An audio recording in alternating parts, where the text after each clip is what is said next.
Baada ya saa 4 za asubuhi siku ya Jumamosi mwezi wa 6 mwaka 2024 25 samahani. Asante sana kwa kuandamana nasi. Kipindi ni Dawati la Lugha hewani. Mtazamaji, tunakwenda awamu ya kwanza, tunakwenda hadi saa 5 kamili, wakati ambapo tutakuwa tunapisha awamu ya pili. Lakini kabla hatujaanza, wapo watu wengi sana ambao wanatizama. Asanteni sana kwa kuwa waaminifu kwenye West TV na hata kipindi cha Dawati la Lugha. Leo hii kama kawaida ninaye Hiran, wanamuita Baba Stacy. Sijui ile jina litaitwa hadi miaka ipi, sababu watoto naona mlolongo wa watoto mpanga sana, lakini bado yaitwa Baba. Vipi bwana? Lakini ukisema na mlolongo wa watoto kiafrika ina style hivi. Hebu watoto wengi kuanzia wangapi? Watoto hawahesabiki hiyo na kiafrika. Mlolongo mlolongo ndo neno nzuri. Tuna mlolongo watoto. Mlolongo. Mimi na Daktari Kundu. Hata daktari? Milolongo. Sisi ni watu wa mlolongo. Wajana na wewe. Msikie. Ndio unaona kuna mambo mengine samani mtazamaji. Unamwona baba ya huyu mwalimu wetu ambaye ameuawa. Alisema nini? Kwamba anashindwa. Huyu mtoto wangu pekee. Hadi saa hizi sasa hata akianza atapata nani wa kumsaidia? Hata huyu atafika awe mkubwa lini wa kuweza kumfaa uzeeni? Kwa hivyo ni vizuri pia kuzaa watoto wengi. Ni vizuri kama una uwezo tia bidii. Na hebu Hiran, umenikumbusha, sijaona maelezo yote kutoka kwa walimu, na yule jamaa alikuwa mwalimu. Tayari jana chama cha KUPPET, kile chama ambacho kina wapigania maslahi ya walimu wa shule za sekondari, kwa maana huyu marehemu Albert tayari alikuwa ni mwalimu wa shule ya upili. Kwa hivyo ni KUPPET ambaye imekuwa inashughulikia maneno yao. Pale jana KUPPET tawi la Vihiga, wanachama na viongozi walikuwa wamejitokeza kusema kwamba baada ya kuwasha ile mshumaa kwa ishara ya maombolezo, wamesema kwamba wanangoja kutangaza siku ya mgomo wa kitaifa kwa sababu ya kifo chake, kwa sababu ya kifo cha huyu, ila sio kwa sababu ya kutaka kwanza haki ya mwenda zake. Wanataka kushinikiza naibu inspector generali wa polisi Eliud Lagat aweze kujiuzulu. Lakini ule ndio moyo wa rais, mtaka jiuzulu aende wapi? Na ule ndio moyo wa rais bwana, lazima awe pale ndio mambo yawe sawa bwana. Wajua kisheria kuna vitu vingi sana ambavyo vinaangaziwa sana. Ukiangalia katika mataifa ambayo yameendelea, mtu yeyote ambaye anatajwa katika kashfa fulani, na huyu awe ni kiongozi wa umma, awe ameshikilia nyadhifa fulani katika afisi za umma, kitu cha kwanza anachohitaji kufanya ni kujiuzulu kwanza, na kujiweka kando ili kupisha uchunguzi. Uchunguzi ukishakamilika, asipopatikana na mwenye akiwa kwenye makosa, anarejeshwa, na akipatikana mwenye kwenye makosa anaondolewa. Hivyo ndivyo mambo ipo katika nchi nyingi zenye demokrasia. Unapisha, kwa maana unapozidi kuketi katika ile nyadhifa yako ambaye ni kuu, kuna uwezekano unaweza ukawafinyilia watu wengine. Kuweza kutatiza. Taifa la Kenya ni la demokrasia kubwa sana. Mbona angali afisini kama demokrasia ipo? Unahisi ni haki kwamba machifu mabalozi kupiga siasa? Hapana. Je, Kenya hapa tumeona machifu, tumeona mabalozi wakipiga siasa? Sasa mbona unasema ni nje ya demokrasia? Nje ya demokrasia ambayo inakiukwa. Tunakiuka mambo. Ndio maana tuko katika taifa ambalo mtu anakamatwa kutoka Bungoma, ambapo kuna kituo cha polisi cha Bungoma. Katika kituo chetu cha Bungoma tuna nini? Tuna kitengo cha DCI. Tuna afisi ya DCI hapa. Si tunao? Kikosi cha uchunguzi. Tuna ile ambayo tunasema makao makuu ipo hapa Kakamega. Lakini mbona nitolewe katika kaunti ya Bungoma, nipelekwe hadi katika kaunti ya Nairobi, na pale kabla hata sijafanyia uchunguzi wa kina ambao unahitajika na mambo yangu kuwekwa sawa, napatikana kwamba nimedhulumiwa. Kwa ufupi baba, hatutaki tuzamie swala hilo, unahisi familia itapata haki? Robert Ouko marehemu alifariki, aliuawa, ama pengine wanasema nilikuwa sijazaliwa, kuwepo wote tukukwepo, ila walisema kwamba alidhulumiwa akauawa. Je, familia huko ilipata haki? JK Kariuki familia yake hadi sasa ilipata haki? Sasa kama hajapata, kina Baby Pendo walipata haki? Tunahitaji tu familia zetu ziwajibike. Umeona hata kuna mauaji ambayo yalikuwa yamefanyika wakati ya jenzi, kuna wakati mwingine hapa tumepata hata hadi wengine ambao kwanza inahusisha maafisa wa polisi, wengine hawafiki kotini. Kesi zinaenda miaka nenda miaka rudi. Hatuna mifano, hatuna watu ambao wanapata mfano kwa mauaji. Kuna wale watu wachache tu ndio wanahukumiwa. Na mtazamaji, leo tunazungumzia fasihi, na hapo baba, nimeona watu wengi wakinukuu kutoka kwa riwaya, sijui ni riwaya ama tamthilia. Eti yupo mtu fulani kwenye kitabu fulani alisema kwamba sijui tukitaka vizuri tuseme kwamba amejigonga sijui wapi.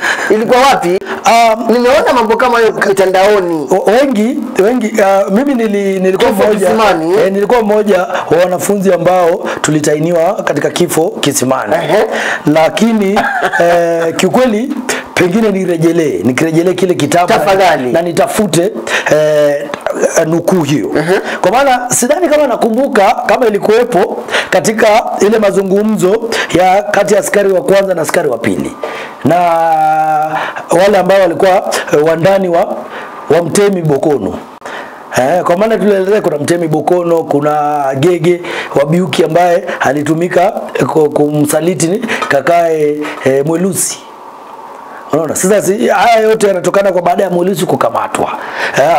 Na pengine wanafunzi angeweza kutufaa, ama mwalimu yeyote ambaye ana nambari yangu anaweza kutupa nakala tuweze kutafuta na tuambie iko katika kurasa fulani mali fulani, pengine tunaweza tupata. Alafu nimeona kwenye mitandao mambo haya yanaenda sana kwa kasi, kwamba tuseme kwamba alijigonga wapi, mambo ambayo tunaambia kwamba yalitendeka kwa Ojwang.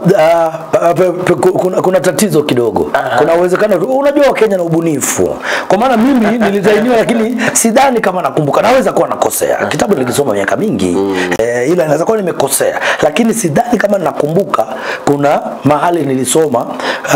Kwa maana mara mingi hata Mwelusi alipokuwa anateswa, vitu vingi sana ambavyo vilikuwa vinatokea pale ni kufinywa tu, kuulizwa mbona anajaribu kumfinyilia, kuongea vibaya, kuzungumzia vibaya uongozi wa Mtemi Bokono. Na ilikuwa hivyo tu. Yupo rafiki yangu ananiambia kwamba tengeneza mitambo bwana na wafuatilia nikiwa hapa Kayole Nairobi. Sijui anamaanisha nini. Kayole Nairobi pengine ni mbali kidogo, ama anasikiliza pengine mawimbi yetu yana tatizo kule. Ndio maana baada ya hapo wanaweza kutufuatilizia kwenye YouTube na mitandao mingine ya kijamii. Baba, leo naomba tuzamie fasihi, na ningependa tuanze pale kwamba fasihi ni nini? Fasihi ni sanaa tu. Ni ile ambayo tunasema ni sanaa, ni maongezi ya kisanaa, ni sanaa ya lugha tu. Ni jina kubwa, ile inayosema ni mwavuli wa sanaa ya lugha. Kwa maana pale ndio, kwa maana pale ndani tutapata tuna fasihi simulizi na tuna fasihi andishi. Na katika kile fasihi simulizi na fasihi andishi utapata kuna vipera vingine ambavyo vipo ndani. Ila tu fasihi ni sanaa, ni lugha ya kisanaa, ni sanaa ya lugha tu. Ndio maana hata tulisema tukizungumza lugha ya msimu ni fasihi. Unapopigiwa hadithi ni fasihi. Je, fasihi ni vipi mwanafunzi kwa hivyo umesema ni mwavuli. Fasihi ni ule mwavuli tu. Na katika mwavuli huu ambao una mambo mengi pale ndani. Ni mambo makubwa. Ni kama nikisema ni ile tunaweza sema kwa kimombo family tree. Aha. Kuna tree, the tree that is there. Mti wa kijamii. Mti wa kijamii, lugha nzuri ile. Mti wa kijamii. Katika mti ule kuna matawi. Na ndio tunapata mti akiwa ni maliba. Katika maliba tunaenda hapa chini tunapata ana mke. Katika mti huu wa jamii ya maliba kuna huyu na huyu. Ana mke, ana mtoto. Anafanya watoto wake wana hivi. Anakuwa babu, anakuwa vivyo hivyo. Sasa fasihi ndani yake kwa mwavuli sasa ndio tunaenda kuangalia pengine kuna tanzu za fasihi ambazo ni tanzu zipi. Mfano kuna hadithi ndani ya fasihi. Kuna methali ndani ya fasihi. Kuna riwaya ndani ya fasihi. Kuna methali, kuna tamthilia. Haya yote ndio tunavyozungumzia, mashairi haya tunayozungumzia yote ni fasihi. Na ndio maana mara mingi hapa tukikuja tuna kitengo cha fasihi tunasema katika awamu ya pili mwalimu wetu wa fasihi atakuwa anatuelezea. Na katika kitengo hicho utagundua pengine tunazungumzia riwaya, tunazungumzia tamthilia, tunazungumzia hadithi fupi, tunazungumzia methali au tunasema leo tunaangazia mashairi. Ni hivyo tu. Aha. Kwa hivyo umesema fasihi ni mwavuli. Ni sanaa tu, ni lugha ya sanaa tu, ni sanaa ile. Ukisema sanaa nyanyangu hawezi jua, lakini ukitumia neno mwavuli na hizi nyanyangu atajua. Anaelewa kwa maana yeye ni yule mwavuli, mwavuli wa lugha. Tutumie basi tuseme mwavuli wa lugha. Mwavuli wa lugha. Sifa za ama tuseme kwamba vipo vipera ambavyo vimo kwenye fasihi. Ndio nikisema vipera ni mifano. Sasa ambazo tunaweza angalia ni nini zipo ndani ya pengine fasihi. Kwa maana tumegundua tuna hizi tanzu, tuna fasihi simulizi na fasihi andishi. Pengine tukianza kuangalia pale ndio tuseme ni vipera vya fasihi. Fasihi andishi na fasihi simulizi. Na ndio tukienda pale pengine tukiangalia fasihi simulizi tutapata kuna hadithi, kuna nyimbo, kuna maigizo, kuna tungo fupi fupi. Na tukizungumzia inaona hadithi au ngano za kale ni mifano kama hekaya. Na hapa tunaangalia kwa fasihi ambazo ni simulizi. Mmeketi pale na babu. Sana tulikuwa tunaambia ni babu ambaye au nyanya wanatuelezea hadithi. Ni kama vile wewe saizi unaweza kuja hivi na wale watoto wetu wakuambia baba tupe hadithi leo. Sasa wewe unawasimulia. Kwa maana utagundua unawasimulia kwa kuzungumza. Zamani za kale pale ndokea kakadubu na fulani. Hapa pengine unapeana hadithi kuhusu mbona kuku ana chakula. Watu wako wanafaa kufahamu na wafahamisha. Hiyo ni hadithi ngano. Ukitoka pale unakuja unaenda nyimbo.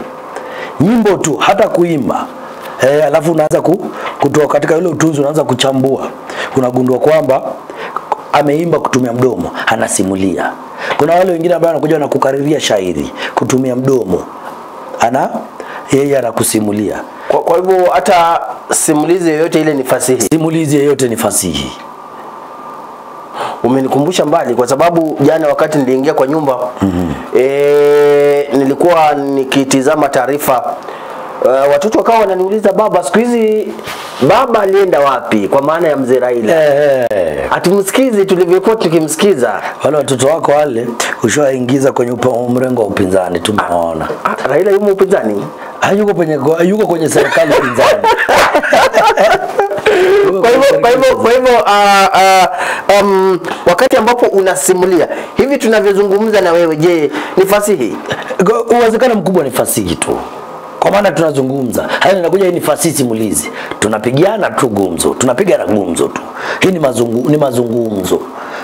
Ndio kwa maana tunasema alafu tunafaa tujiulize tunapozungumza sasa hivi pengine tunatumia ni mbinu gani? Je, tunazungumza kutumia lugha sanifu au tunazungumza kupitia mazungumzo ya kimsimu? Kwa maana tukileta tu mazungumzo tayari imekuambia sisi tunasimuliana kitu. Lakini sana utapata wameweka ni fasini ni sanaa. kisana, ubunifu. Na unajua sana sana inaendana na ubunifu. Sasa ubunifu wetu unatokana na sisi, kwa maana sisi tukizungumza hivi na tuweze kusema kweli leo umeamua kunikaza sana. Unaona, najaribu kuleta misemo fulani tunazungumza ndani kwa maongezi ya kawaida, ni fasihi tu. Na fasihi simulizi inaweza kuwa pia na sifa. Fasihi zote, lugha yote ina sifa. Kwanza simulizi ina sifa nzuri sana, kwa maana ukiangalia kwamba fasihi simulizi sifa yake ya kwanza ni kwamba inawasilishwa kupitia mazungumzo tu, lugha ya mdomo. Ndio maana nilikwambia tukizungumza hivi moja kwa moja, kwanza ni fasihi. Vile vile katika fasihi simulizi kuna sana utagundua kwamba inapitizwa kwa jamii, ni utungo tu wa jamii fulani vile vile. Tumbona Luanda Magere, tunapata hadithi ya Luanda Magere ni ya jamii fulani. Kwa maana hakuna wakati sisi tutakuja kuwa na Luanda Magere wetu, ni Luanda Magere ya jamii fulani, ya jamii fulani yule atakuwepo pale. Vile vile unakuja unapata pia kupitia sifa nyingine, tunakuzungumza na tunaweza tumia lugha yeyote ile kupasisha ujumbe, au unatumia chuku kidogo, unaweka madaa ndani, unakuja unatupa mambo mengine. Hizi ndio sifa ambazo zipo wakati tunazungumza. Kuna uwezo unaweza kuwa najirudia ili uelewe. Kuna wakati naweza kukuuliza hata swali mahali haifai kuwepo. Kuna kutumia mbinu fulani. Sasa kwa vile nikikupigia story na nikuulize Maliba, unanielewa? Unanipata? Yaani kila wakati ni kuhakikisha ninapozungumzia unaonionyesha ishara fulani kwamba unapata. Vile vile hata katika fasihi simulizi kuna vile tunaweza kutumia mtu yoyote yule. Mimi naweza nikaketi hivi alafu niweze kutunga tu. Utungo wangu nikuja nikwambia na Maliba, sasa unajua nimekuja nikajiangalia nikagundua kwamba mali sisi tulitoka ni mali fulani. Na nianze tu kuzungumza, nikuje tu na utungo wangu fulani, tulitokea huku tukakuja hivi, ama mbona pengine Maliba wewe hauoti nywele. Na naweza kukwambia unajua wewe hauoti nywele kwa maana wewe hauli vizuri. Na kutokana kwa kutokula vizuri, sasa utagundua kwamba jamii yetu kitambo tulikuwa hatuli hii, ndio watu wengi tulikuwa hatuna nywele kwa jamii. Naweza jaribu kukuja na utungo fulani, pengine kwa kukutania, pengine kwa kuhakikisha najaribu kuelezea kitu fulani. Sasa hizi ndio sifa za fasihi simulizi. Mtu yoyote anaweza akatunga. Inasema kwanza kupitia mdomo. Ukitunga hakuna vile unaweza ukachukua hadithi simulizi ya jamii fulani ukaekelea jamii yenu. Vile vile utagundua kwamba pia kuna badilika.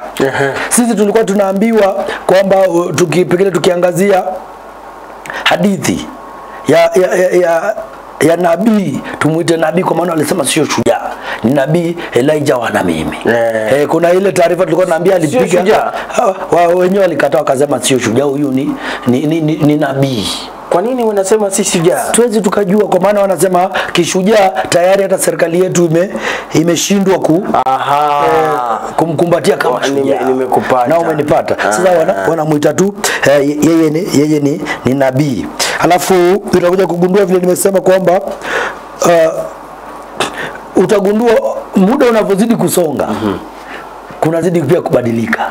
Kwa maana vile mimi naweza kuelezea mbona pengine nikijaribu kuambia hadithi ya mbona kuku ana chakura, utamgundua kuna yule ambaye mimi mwalimu wangu aliniambia ati hapo zamani za kale kuku alikuwa rafiki mkubwa sana wa mwewe. Na mwewe alikuwa ndege ambaye alikuwa kinyozi mzuri sana.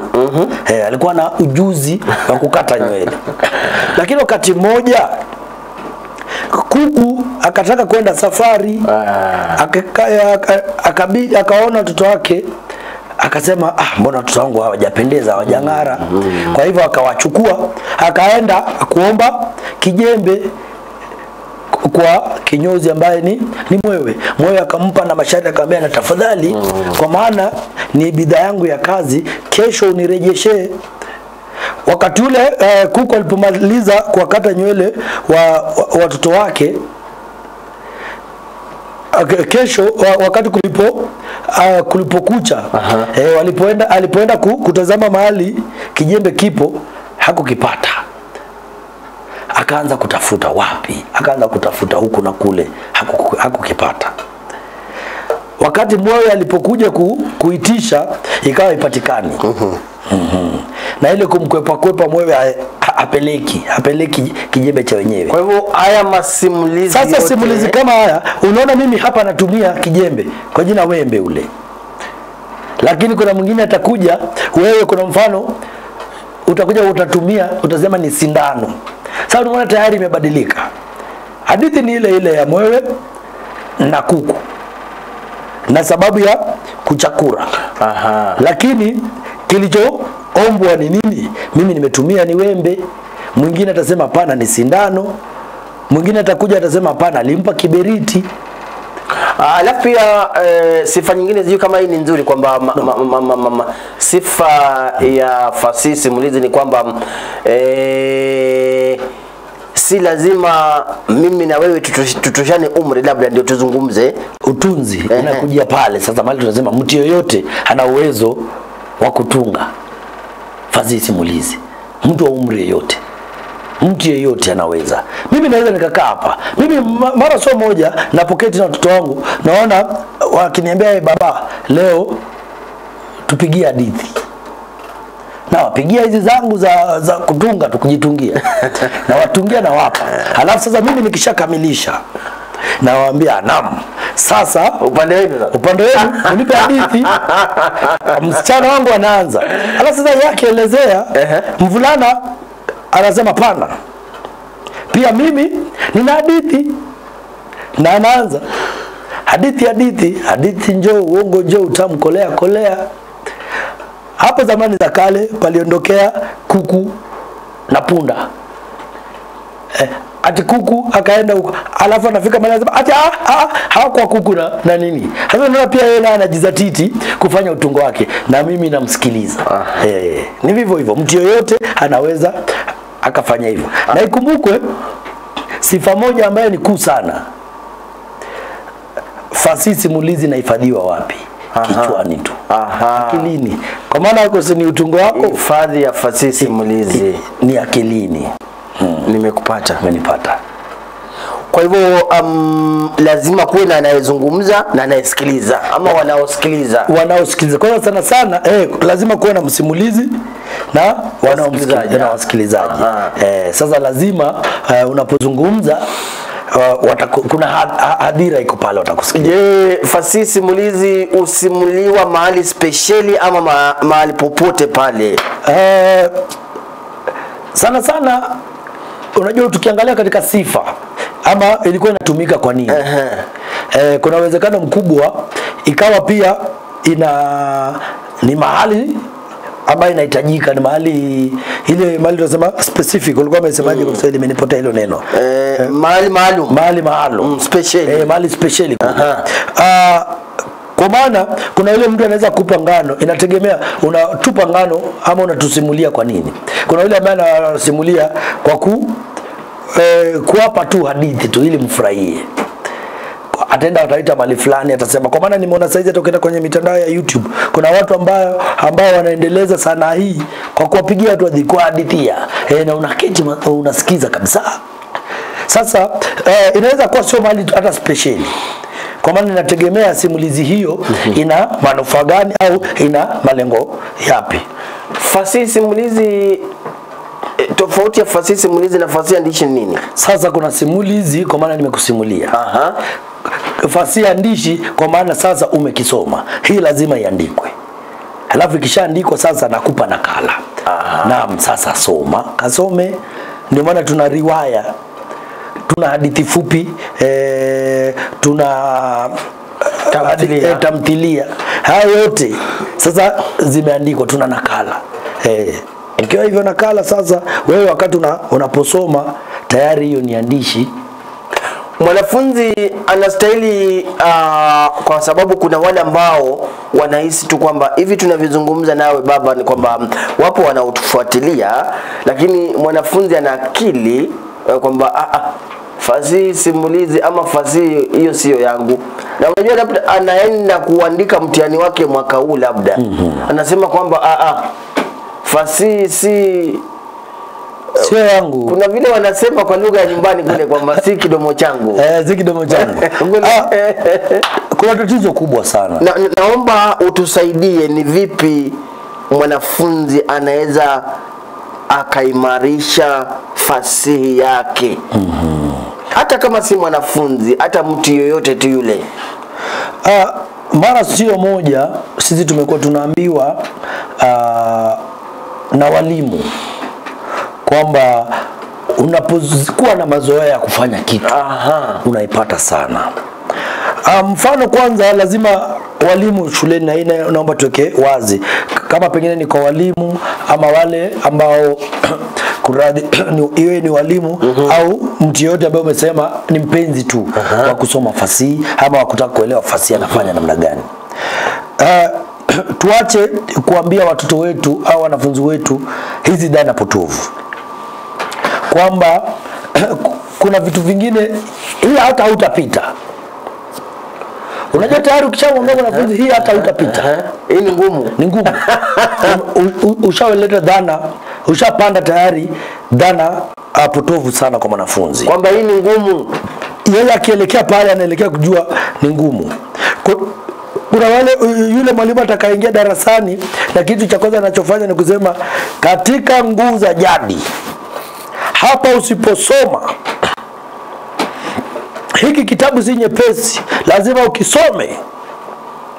Tayari umeshaanza kuleta ugumu katika kitabu kile. Lakini je, mwalimu akikuja anasema leo tuna kitabu kipya, na katika hiki kitabu vile nimekisoma ni kitabu kizuri sana, kinapendeza na najua sisi tutakipenda. Tuanze kusoma. Wewe utasoma hapa, utasoma pale, utasoma kwingine. Kuna walimu wengine alafu pia vile vile tunachelewesha. Mwanafunzi anafaa pengine kuanza katika kidato cha pili kuanza kusoma fasihi. Naam. Huyu mwanafunzi hamjamtayarisha alipoingia kidato cha kwanza, kidato cha pili. Hamjamtayarisha jinsi ya kupata mbinu za lugha. Ndio maana mimi hapa nikikuwa na mwalimu Whitkins sana alikuwa anasema haoni haja ya kufunza mbinu za lugha. Kwa maana ni kitu ambacho ulistahili kusoma kutokea shule ya msingi, mbinu ya lugha. Kwa maana si tunajua misemo tumesoma katika shule za msingi. Tumesoma vile vile methali katika shule za msingi. Tumejifunza kuandika insha ya mada ya methali. Kitendawili tumeweza kujua. Hizi ni mbinu za lugha. Sasa mwanafunzi anapofika katika kidato cha kwanza kidato cha pili na hawezi kutambua kitendawili, hawezi kutambua ni mbinu gani ya lugha imetumika pale, hawezi kuona ni methali, hawezi kudondoa na kugundua hapa kuna kinaya, yule mwanafunzi kitu cha kwanza ni hajatayarishwa kuweza kukabiliana na mtihani wa fasihi. Sasa mwanafunzi kitu cha kwanza anachohitaji kufanya, unawaelekezea walimu kidole sana. Mimi namuelekezea mwalimu kidole cha lawama. Kwa nini? Kwa maana nikimpata mwanafunzi ambaye hawezi kudondoa, hajue huu ni msemo, wakati amefika kidato cha tatu ama cha pili, yule mwalimu anafaa kuadhibiwa bwana. Mwalimu tena? Mwalimu. Mbona huyu mwanafunzi asipate? Wapo wanafunzi ukawafunza sasa hivi mtihani ni saa 8, mwanafunzi amesahau ama ujui. Kuna wale, lakini mbona umfunze mwanafunzi saa hizi na umpe mtihani saa 8? Huyu mwanafunzi kaka Maliba, mimi sidhani kama kuna mwalimu yoyote, na naomba mwalimu kama uko pale unielekezee mimi kidole cha lawama kama nadanganya. Walimu wetu wote, hata iwe wanafunzi 44, walimu wetu wana uwezo wa kuelezea huyu mwanafunzi, kukuelezea wewe kama mzazi au kuelezea mtu yeyote kutoka nje, na kueleza huyu mwanafunzi ana uwezo huu, huyu wa pili ana uwezo huu, watatu ana uwezo huu, wana ana uwezo huu. Ndio maana hata leo mgeni akija shuleni utampata mwalimu anasema, kaka Maliba wewe ndio utahutubia leo. Lakini sio wewe Iran, hata ukiwa unavaa vizuri sana. Hata kwambia wewe kaka Viano, kesho hakikisha kwamba wewe ndio utatongoza kwa maombi. Nakupata. Hivyo walimu wetu wana uwezo. Yaani utayarishe mtu kabla ya tukio. Unaona? Kumtayarisha mtu kabla ya tukio. Na walimu wetu wana uwezo wa kutuelezea huyu mwanafunzi anapata ili tatizo juu ya kitu fulani. Ndio maana mimi nasema walimu wetu wana uwezo wa kutuambia wanafunzi hao wako hivi, mimi na wanafunzi ambao wako hivi na hivi. Ndio maana mwalimu kuna yule atakuja atakwambia, wewe Maliba una uwezo wa kupata vizuri sana. Tatizo lako ni kwamba unatupa tu maneno. Lakini yule mwalimu akikuchukua, akikuweka, na nitakupa mfano hai, mfano wangu. Wakati mimi nafanya mtihani wa Kiingereza, nilikuwa kidato cha ngapi, cha 3.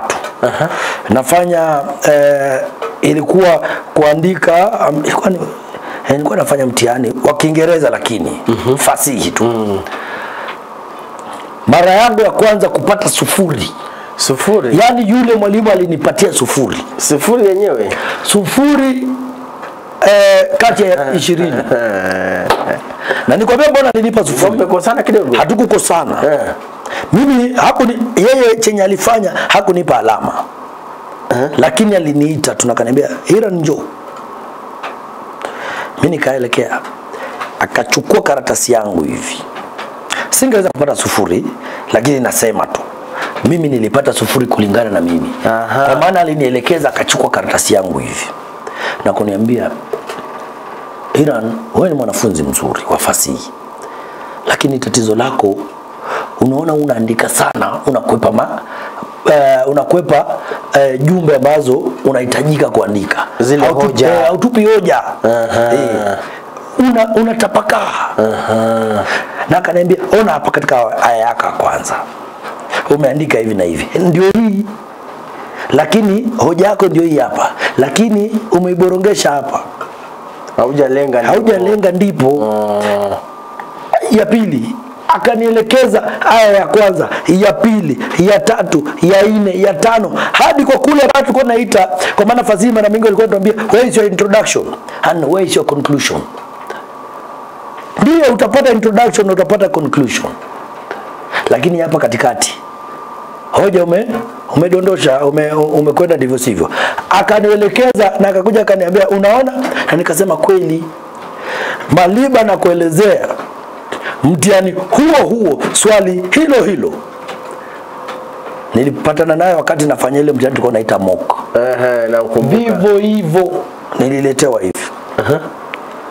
Na nikakumbuka nilielekezwa hivi na nikaanza kudondosha, hoja zinadondoka.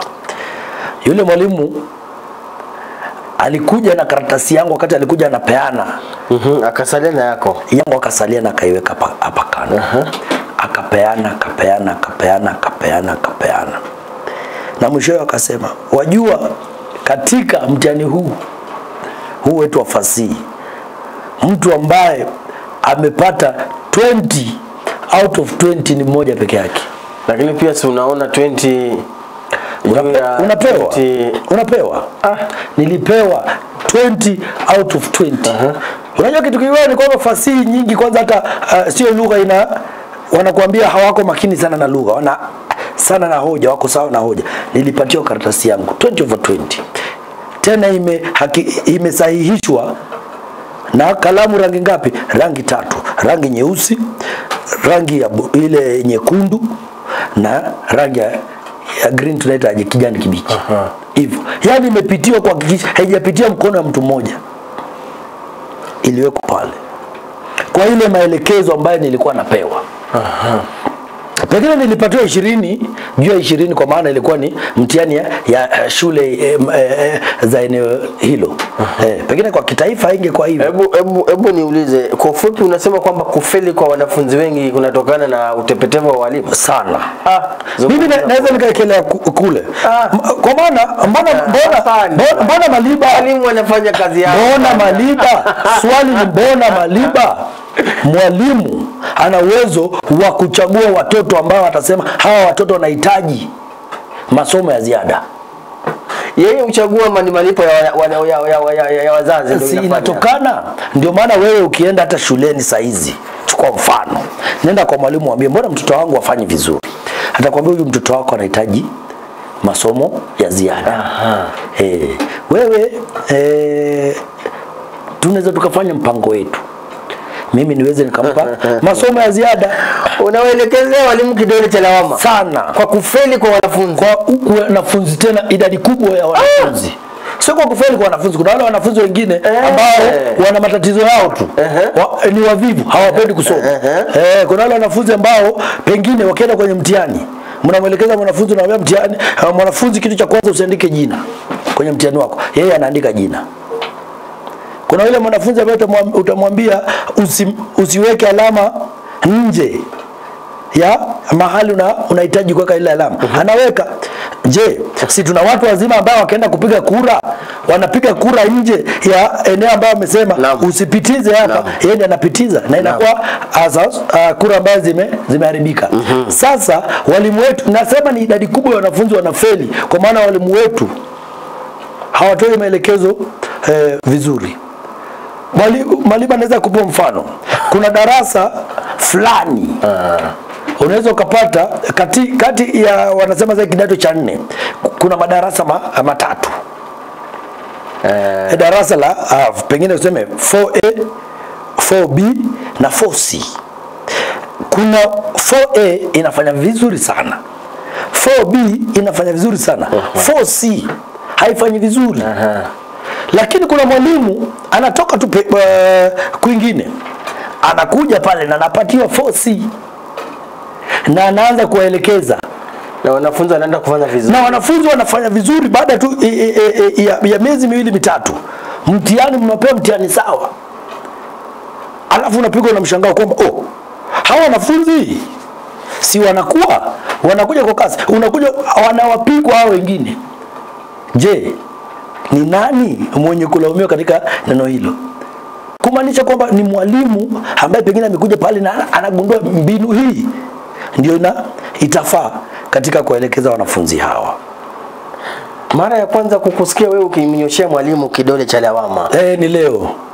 Kwa maana nimegundua kuna ile ambaye nimetangamana wengi ambao pia nimeweza kukana nikafanya utafiti wangu, walimu wengi sana wanatuangusha. Na ndio maana shule nyingi ambazo zinafanya vyema sana kwenye mitihani Maliba wana extra ile inasema wana masomo ya ziada sana. Unapata walimu wanasema tukiangazia, unajua kwa nini shule nyingi ambazo zinafanya vyema siku hizi walimu hadi wanazawadiwa?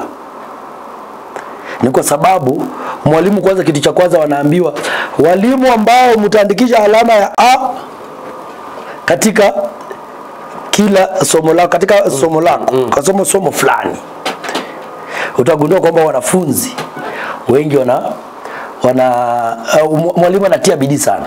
Atawaambia pana wanafunzi wangu nimeshirikiana na shule fulani tutafanya mtihani wa Kiswahili. Kesho anawaandaa vyema ile mitihani ya majaribio. Mitihani ya majaribio tu. Analeta, wanafanya vizuri sana. Anazidi wakikuja anawaambia hapa hivi tunaona tuna matatizo katika somo fulani ama katika nafasi fulani ya sekta fulani hapa hatukusomea vizuri. Hawa mada fulani ndio inatupiga nje. Anairejelea. Anawaambia hapa tutajibu hivi, tutafanya hivi, tutafanya hivi. Baba, kwa dakika zilizosalia kama 10 hivi, mitego huwa wapi kwenye fasihi? Swali, wanafunzi wanategwa wapi? Sana sana wanafunzi wanategea kwa vitu vidogo sana. Kubadilishwa tu kwa lugha. Tuna visawe vya vitu vingi sana. Sasa kuna uwezekano neno likabadilishwa tu. andika kwa lugha ya kawaida. Sasa pekee tuende kwa shairi. Andika katika lugha ya kawaida. Halafu mwalimu mwingine anakuja anaandika andika katika lugha ya nadharia. Mwanafunzi akifika pale anapigwa dafrao. Anajiuliza sasa nadharia ni lugha gani tena? Lakini mwalimu anakuja si unaona pale mlikuwa mmeandikia lugha ya kawaida? Mbona usiandike lugha vivyo hivyo? Na ndio mitego tu katika mitihani. Kwa maana mtihani ule tu, sioni mtihani tofauti. Mtihani ambao mwalimu Whitkins ataandika leo, hata ataambia mtaandika kutokea hapa ndio kutatainiwa. Umpe mwalimu Whitkins, umpe mwalimu Mulisia, umpe mwalimu fulani, mwambie tutaini. Atataini pale lugha tu ndio tofauti ambayo atatumia. Hata kupa lugha ya moja kwa moja. Tayari sisi tumekuwa na mwalimu Brian Whitkins hapa ametuambia wakati huu hakuna swali la moja kwa moja. Dondoo, wakati wanakupa dondoo, watakupa dondoo lakini watakwambia ujibu kama vile tumekuwa tunafanya huko awali. Wanakupa dondoo lakini wamekuchanganya tu lugha, lakini unafaa usome ujibu yale tulivyofunzwa jinsi ya kujibu dondoo. Sasa kwanza kuelewa fasihi, kitu cha kwanza mwanafunzi anafaa kuelewa fasihi, na ni kuelewa fasihi kwa kusoma, kurejelea. Unaposoma fasihi kwanza unaisomaje? Usichike kitabu cha fasihi alafu unaanza tu kukisoma kama vile unasoma gazeti ama Biblia au Biblia. Na hata kwa hivi hata nyanya zetu kina nyanya zetu sasa hizo wanasoma hadi hata Biblia. Unampata nyanya au babu anasoma Biblia lakini ana kalamu. Ana kijitabu pale kando. Anasoma, anajinakilia vitu vyake. Sasa kama nyanya hivyo ndivyo anavyofanya, mbona wewe mwanafunzi uchukue kijitabu na unaenda unachukua nakala yako ya kitabu unaenda chini ya mti na kukifungua kwanza? Mtemi Bokono kisha akasema kuna joka mke wangu bafa ameniuma, ama mke wangu bafa ameniuma. Mume wangu wapi? Mbona unajifanya kama mtoto mdogo? Unaona kitu kama hiyo? Huko unasoma maigizo, kitabu cha maigizo. Lakini mwenyewe haujiweki katika hali ya kuigiza. Unasoma tu hivyo pepe utaelewaje? Kwa maana pale umeambiwa huyu ni Mtemi Bokono, huyu ni mke, huyu ni gege, huyu ni askari.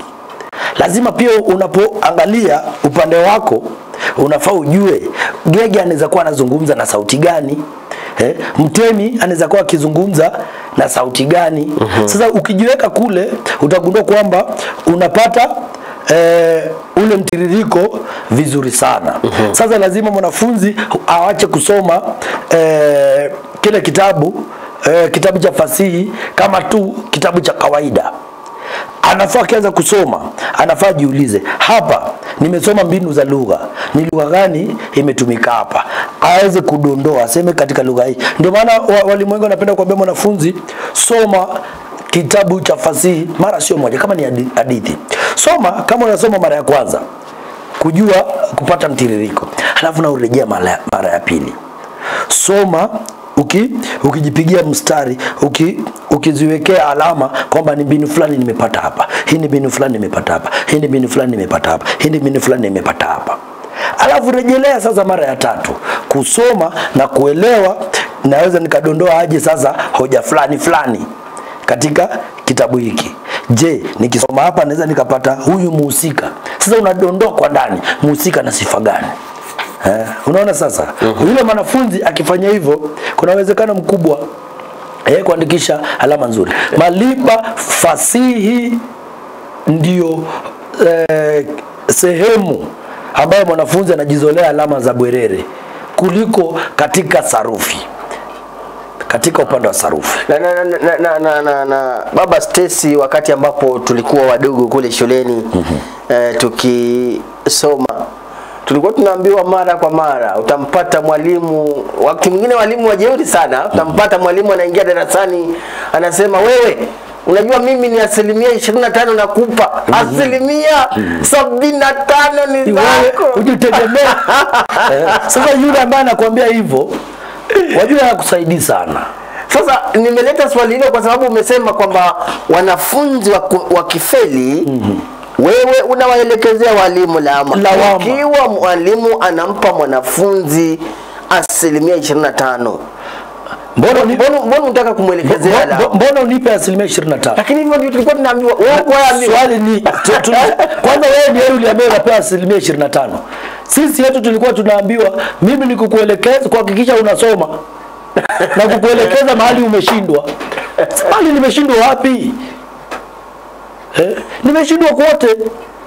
Nielekeze kote nimeshindwa. Siwezi kudokoa methali kama sifahamu methali ni nini. Siwezi kudondoa msemo na hadi nitafute maana usiponiambia. Ukweli walimu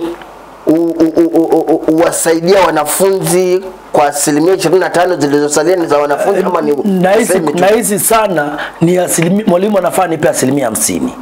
Mimi nitafutia 50%. Mike Maliba, napokuambia wewe hivi saizi wewe una maarifa zaidi kuliko mwalimu wako aliyekufunza. Kwa nini? You are kwa nizungumze kwa Kiingereza. You are smarter than your teacher if you don't know. Mimi ni bora zaidi ya mwalimu wangu. Saizi ulipofika hapo uko bora sana zaidi ya mwalimu wako.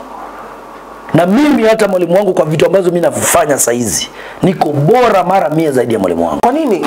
Mbona mara hii umewaamulia walimu? Sijaamulia walimu. Na ni ukweli walimu wafanye kazi nzuri ama nini baya? Mimi nashukuru walimu wangu. Mwalimu wangu ambaye alinifundisha kutumia kompyuta, tarakilishi, typing. Nilikuja nagundua mimi namaliza kidato cha 4 mwalimu wangu hawezi kutumia mikono yake miwili kupiga chapa. Lakini mimi nipo katika kidato cha kwanza na kutana na tarakilishi hivi, wakati napiga chapa na mkono wangu mmoja ananiadhibu. Mbona napiga chapa na kidole kimoja? Na hali yeye hana uwezo. Yeye hana uwezo wa kupenyeza hivi na kupata. Unaona? Namaliza hadi kidato cha 4. Yeye hawezi. Lakini kumbuka kwamba mimi amenisukuma sana.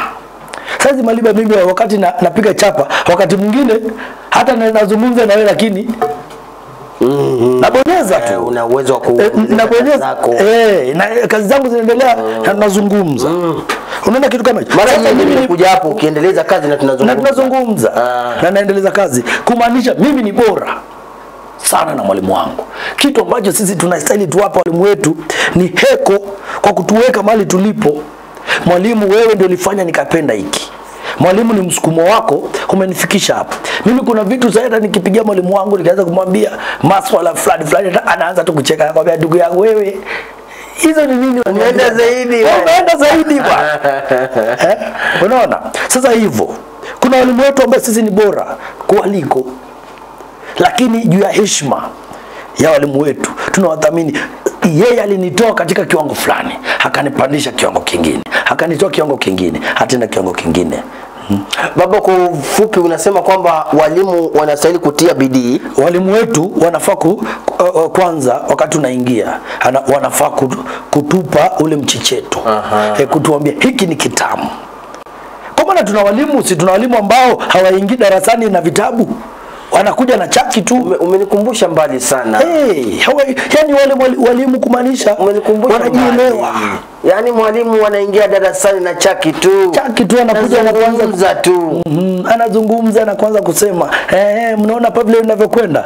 Yule mwalimu ana uwezo kukufanya uwe kama yeye na uwe bora zaidi ya yeye. Yani kwa ufupi tena unasema kwamba kuna baadhi ya walimu hawajiandai kabla ya kuingia darasani. Na hizi kuna walimu kwanza, hao walimu kuja darasani na kukuelezea tulifika wapi jana, tulikamilishia wapi, tuliachia wapi. Haya, nipe kitabu chako. Anataka kudhibitisha. Nipe kitabu chako au nani pale anaweza nipa nakala. Tuendelee. Kwa hiyo walimu mimi nahisi kwamba wanakuja hawajajiandaa. Unahisi kosa linaweza kuwa wapi? Utepetevu tu. Walimu tu. Bora napata uongozi wa shule, bora napata mshahara wangu. Uongozi wa shule. Kuna walimu ambao wanaenda na wanapata wanasema viongozi fulani katika sekta ya elimu, washikadau fulani, wanaenda shule fulani wanasema tupatie orodha yako ya masomo. Mwalimu hana, hajaandika, hana. Unauza mwalimu kesho unaenda kuwafunza nini? Unaenda umejiandaa vipi kwenda kuwafunza wanafunzi wako kesho? Mwalimu hana ratiba ya kazi yake. Hana ratiba ya kazi yake. Yule ni mwalimu ambaye anasema kesho utafika tajua watasoma nini. Unaona? Unanikumbusha mbali, hata wengine wanaingia darasani kama zimepita dakika 10 na hajali. Yeye bila muingia atakuja, ataingia darasani na kukuuliza, wanafunzi jana tulifikia wapi? Nani anaweza katuelekeza kwa hii? Si mlisoma? Jamani, wale ni walimu ambao wako katika shule zetu. Na sana katika shule zetu za umma. Walimu wengi katika shule zetu za umma, na tusipoacha hulka hii, wanafunzi wetu bado hawatazidi kufanya vyema. Ya walimu kwanza, mwalimu anasema, unajua kuna walimu wana kiburi, hashakumsoma tu. Zamani walimu sio wote. Kuna baadhi ya walimu ambao kama vile ulivyosema, mimi bora napata mshahara wangu, sitaki kujua utafanya nini. Kuna walimu ambao kuna baadhi ya walimu ambao darasani akija kitu cha kwanza ataketi pale na aanze kushika simu yake. Nawaambia, haya nyinyi someni, nataka msome hadithi hii, alafu tutazungumza pengine baadaye. Wale ni walimu ambao tuko nao. Kuna walimu ambao wanasema tayari mimi bora nimeandikwa na tume ya TSC, nitapata mshahara wangu. Kufutwa kazi sio rahisi vile mnavyofikiria. Wale ni baadhi ya walimu pia tuko nao. Lakini pia yupo anayesema kwamba wapo wanafunzi hata ukawafunza vipi hawana uwezo wa kushika kile ambacho mwalimu anamfunza darasani. Kuna uwezo. Maliba watu wako na uwezo tofauti. Uwezo upo. Sidhani kama kuna mtu ambaye hana uwezo. Ni muda. Naomba walimu waseme pengine ni muda. Kwa maana mimi ni dakika 44 ya kufunza fasihi simulizi. Sawa? Katika ile kuna wanafunzi ambao washaikuwa na wanafunzi darasani, mwalimu amesema kitu cha kuchekesha kidogo. Alafu napata mwanafunzi anakuja kuanza kucheka kabla nyinyi mambo yameendelea, alafu mwanafunzi anacheka akimwalimu. Utagundua tatizo ni lipi? Ndio sasa amepata utani wa mwalimu. Siku na wale wanafunzi wapo, pengine tatizo letu ni kwa wanafunzi. Ni kwamba mwanafunzi anachohitaji kufanya ni, kuna wale wanafunzi wanahitaji muda zaidi. Mimi nikiwa katika shule ya msingi, kuna rafiki yetu mzuri sana. Na mimi namkumbuka vizuri sana. Yule bingwa, sisi tukikuwa darasani tulimpata akiwa mbele yetu na karibu tumpite tu. Lakini walimu wakaona huyu ataishi hii shuleni sana. Na unajua kwa nini? Kijana alikuwa yeye hata kusoma atasoma kama mtoto mko darasa la 6, lakini atasoma kama mtoto mwenye yuko katika darasa la 2. Anatafuta sana. Ukimwambia ukijibu hapo utafanya nini? Hajui. Lakini ukimpa kitabu chako ambacho umekifanya umpe, umwambie haya ndio majibu, atanakili vile wewe ulivyoandika. Hata ile kufanya ile kinaitwa copy and paste, ataweka pale. Na unajua kitu ambacho nakumbuka wakati kwa tunafanya mtihani wetu wa ACPE wa kitaifa, aliambiwa mwalimu wetu alikuwa anampa mbinu, akamwambia, ndugu yangu, wewe unachohitaji kufanya, kama unaona uwezi andika, bora wewe unafaa uandike. Chukua tu yale maneno ambayo yako pale juu umeandikiwa, si pengine ni insha ya kuendeleza, rejelea tu yale maneno, rejelea hadi mwisho na upeane kitu. Hiyo inanikumbusha aliwahi ambiwa hivyo. Lakini huyu bingwa mimi nilikuja kugundua ni muda tu alikuwa anahitaji. Kwa maana kuna wakati fulani ila pale nilikuwa naendeleza ufisadi pia shuleni. Mimi nikiwa hapa mfisadi mkuu. Kwa maana yule kijana, kwa mimi kuanza kumuelekeza vitu fulani ilibidi niwe nafanya nini? Namwambia ukija hakikisha kwamba unaniletea maandazi kila asubuhi.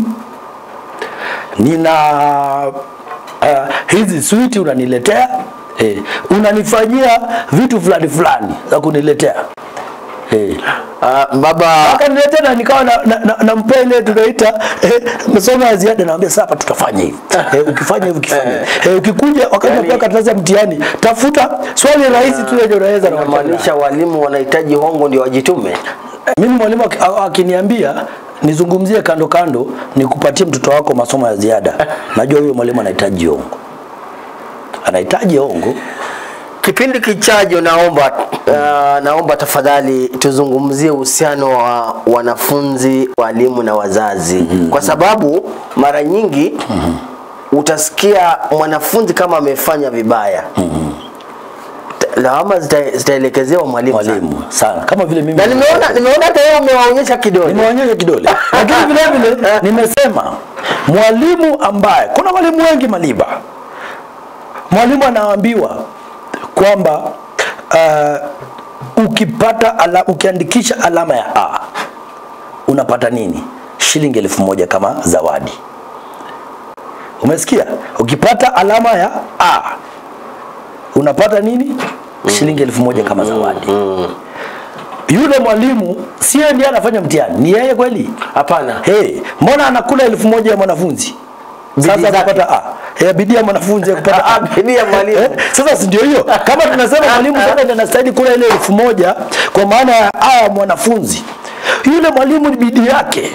Anakuja kwambia you can do better. Unaweza fanya vizuri. Wewe unafanya vizuri sana. Angazia hapa. Ndio matatizo yako yako hapa. Matatizo yako yako hapa. Matatizo yako hapa. Tutarekebisha haya, upende usipende.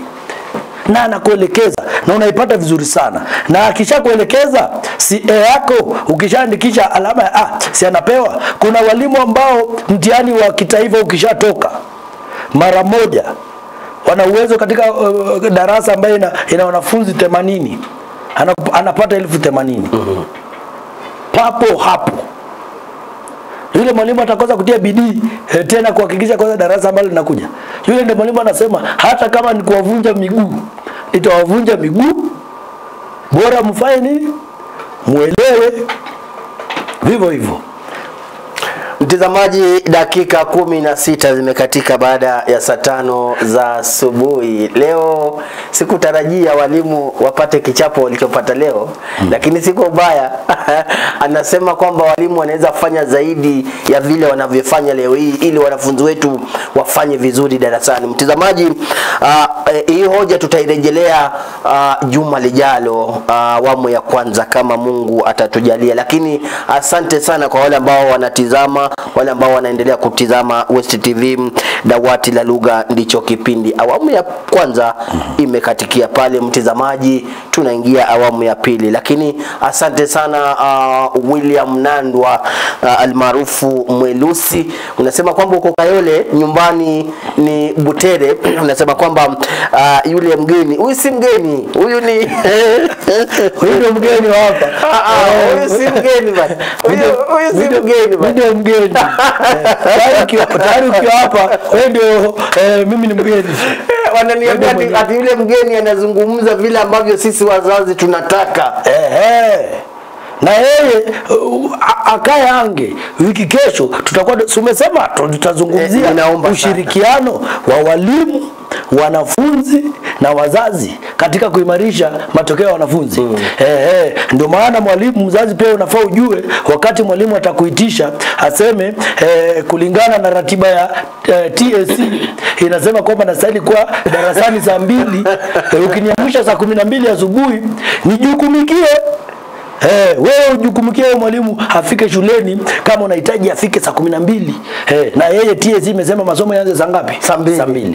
Lazima umjukumikie. Mtazamaji, alafu asante sana wewe Bukusu, unasema kwamba unatizama ukiwa pale Misihu kwa duka lako na Mama Rehema. Asanteni sana, na wale ambao wanatizama kwingineko asanteni sana. Tutakuwa tunakomea pale kwa awamu ya kwanza. Sijui kama una neno la mwisho kabla hatujatamata. Neno la mwisho, mwanafunzi kuelewa fasihi zaidi ni kwamba vile tulivyokuwa tunasema kasome zaidi ya mara mara 3 pengine. Usisome chini ya mara 3. Sehemu ya kwanza, soma kuelewa mtiririko. Swali la pili, soma kudondoa mbinu za lugha. Mara ya 3, soma kuelewa zaidi, kuhakikisha kwamba unaweza ukajua mbinu fulani za wahusika, sifa za wahusika, hoja ambazo mwandishi amelenga kuweka, utaelewa vizuri sana. Nenda kwa walimu wakuelekeze. Kuna mbinu zingine zimekuja hadi mbinu jipya. Nenda uelekezwe. Ni wewe mwanafunzi. Sana mwanafunzi wewe ndio utachapa kazi kuliko mwalimu. Mwalimu atakuelekeza. Hata kama ni kukuelekeza kwa asilimia yenye ile nimesema mwalimu anipe 50%. Mimi nitafuta asilimia nyingine 50. Ili niwe bora ninapotoka pale, niwe bora zaidi ya mwalimu. Kila wakati wewe mwanafunzi utakuja kuwa bora zaidi ya mwalimu wako. Na ni wewe, inatokana kwa wewe kusoma. Walimu wetu mwache kuambia wanafunzi kwamba haya ni magumu.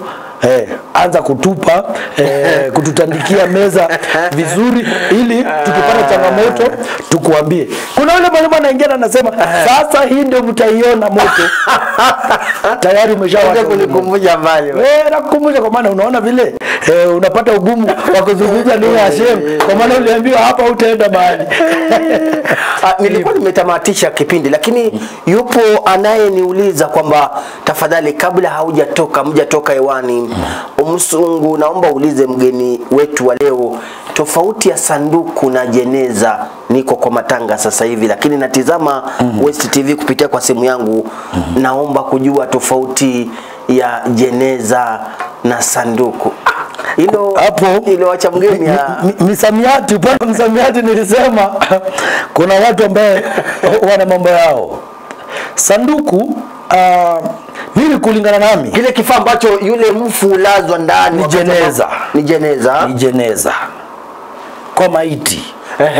Ila kile kifaa tunachotumia kuhifadhi nguo, kama kule kwangu, kule kwako, pengine unatumia sanduku. Lina sanduku la mabati, ndio ile ni sanduku.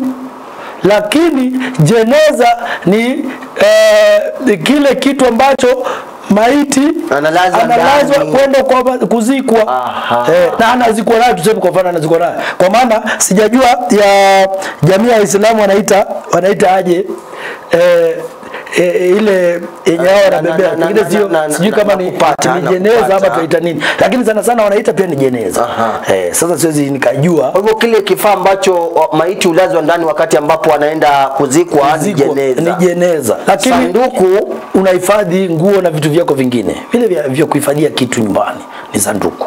Lakini jeneza ile lazima iende kwingine. Mtazamaji, kukamilisha naomba nimkumbuke yule rafiki yangu amesema, bwana, nafuatilia kipindi nikiwa Luandeti.